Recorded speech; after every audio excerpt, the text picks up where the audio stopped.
If you had a guess before the playoffs started of who would be leading the field in scoring at this point, who would you have said? Probably Luka Doncic, maybe Shai or Embiid or Jokic. You would not have guessed Pascal Siakam. LeBron may have, but you didn't. Of course, it's only been 2 games, but Siakam has been dominant offensively against the Milwaukee Bucks without Giannis, torching them in a variety of ways as his co-star Tyrese Haliburton has been rather passive. Even in a bad Game 1 loss for Indiana, Siakam individually was excellent, and he was even better in a huge Game 2 win, scoring 37 points on 16 of 23 shooting.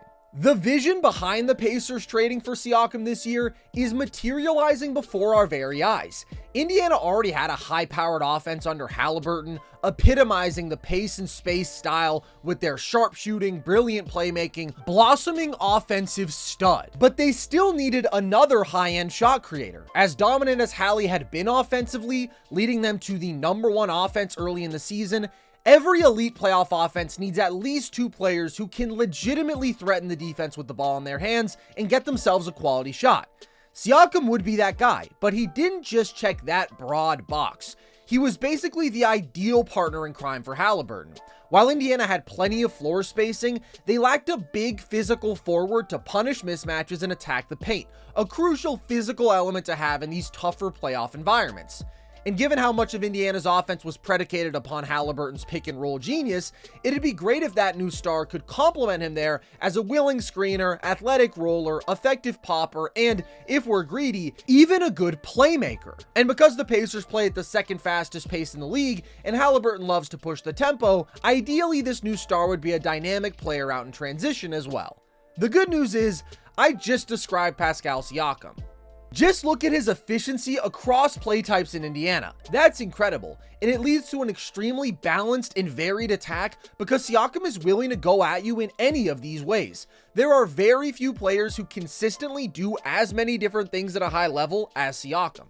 So he excelled offensively in Indiana this regular season, and not just because of his great fit alongside Haliburton. In fact, in 405 minutes without Hallie on the floor, Siakam led Indiana to a 126 offensive rating, 4 points better than the league's #1 offense this year, which is just remarkable.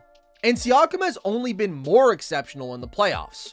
Although his scoring versatility is outstanding, Siakam is at his most lethal out of the post, where he scored 1.2 points per possession with Indiana. That's 89th percentile efficiency on high volume. And that has remained the case this series, especially in Game 2.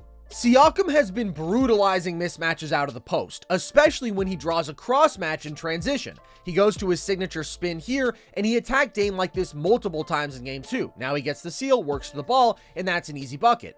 He gets great position on another cross match here, and with Connaughton face guarding him, gets physical, goes over the top, and finishes.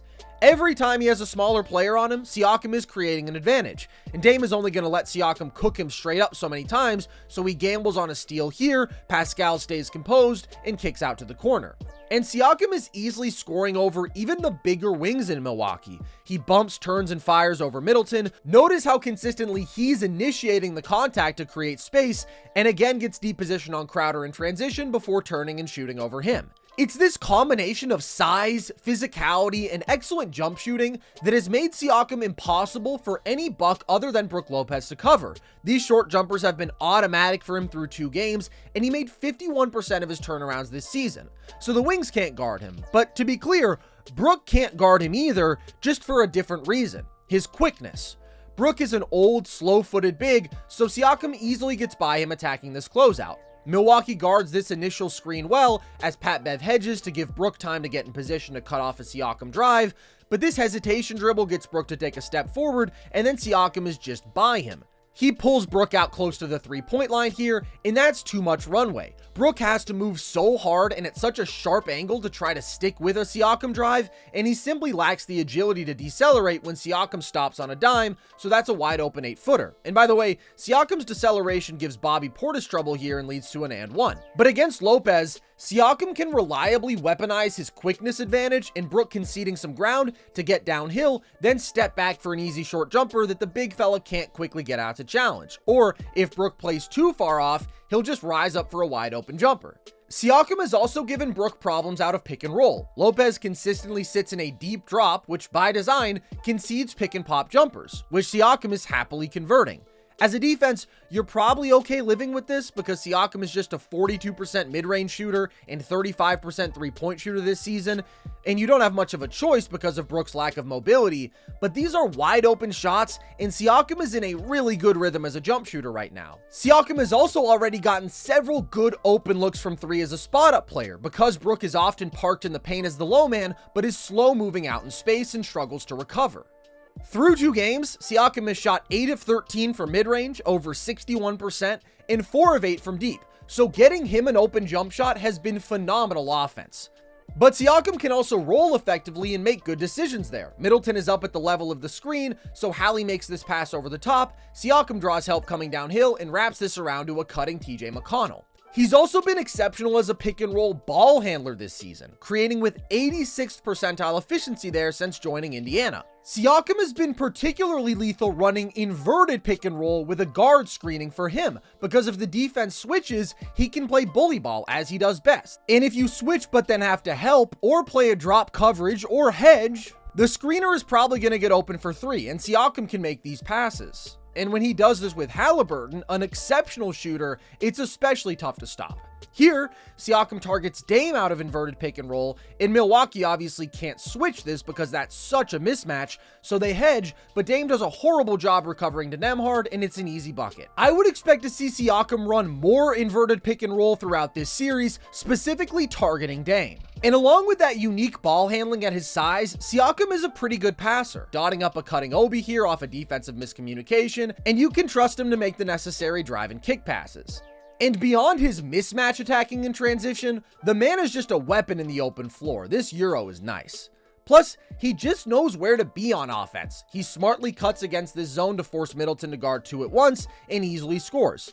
Against the zone again here, he's consistently working to open space to attack from the middle of the floor, then once it's penetrated, he's in a good position to finish this play. He gets downhill on Portis here, puts the defense in rotation, Nesmith pump fakes and easily gets by Brook, and Siakam wisely cuts for the easy finish. He's just getting great looks everywhere, out of isolation, post-ups, as a pick and roll ball handler or screener, in transition, offensive rebounds, being in the right place within the flow of the offense. And that's made evident by his efficiency. Siakam isn't just leading the field in scoring, he's doing so on 69% true shooting. This Bucks defense is not good, and without Giannis, it's quite poor, but Siakam is balling out, and at least until Giannis returns, the Bucks clearly have no answer for him.